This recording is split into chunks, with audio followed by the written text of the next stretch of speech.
refugees in a place where, okay, how would they even get failed? Citizens who are currently, there is an acute problem in the education sector. There is problem in electricity and all of that. Energy. So if those other countries did not build, made so clear at a time that it's going to be an unfortunate situation if Nigeria finds itself in a state of power of Africa, so to say. So to speak.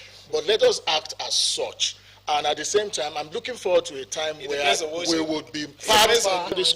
Is it in terms of even not being able to provide vaccines for ourselves when we had COVID-19 and so on and so forth? Is it for us to know that we still have so much to do? Well, unfortunately, we are moving and digressing from the standpoint of the topic. Of course. Making Nigeria a case study because we know at the end of the day the cost and the rudiments of these conflicts. We know at the same time what is ongoing, and we're able to even foretell at the end of the day what is that are even in question are just neighbors. There's no way you will sanction a particular country and it will not have an overall effect on those neighboring countries. But we know that all this for a while is just to put things in check and to know that, well, nobody is hoping that we have a talk listening and any reason for Putin at the end of the day, to make that strike. And at the same time, he blamed it again on the Ukraine must have used discretion, which is the better part of valor, for them to be able to, negotiate themselves and not go ahead in a way that they would tell it so blatantly to Russia that they were going to join NATO. So all these are many things, but I know that they would have a way around it.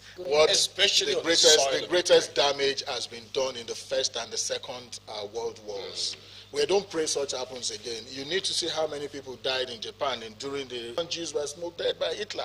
So we know that we have had an experience of the First and the Second World War. We are not saying that we are hoping to have another one, but that has acted as a deterrent and check on this. He miscalculated to have done what he did. So I think the UN too, is a challenge for them at this point to reorganize issues which are, whereas you see no man is in despair. And at the same time, Latvia, Estonia, and some of these other countries have joined NATO.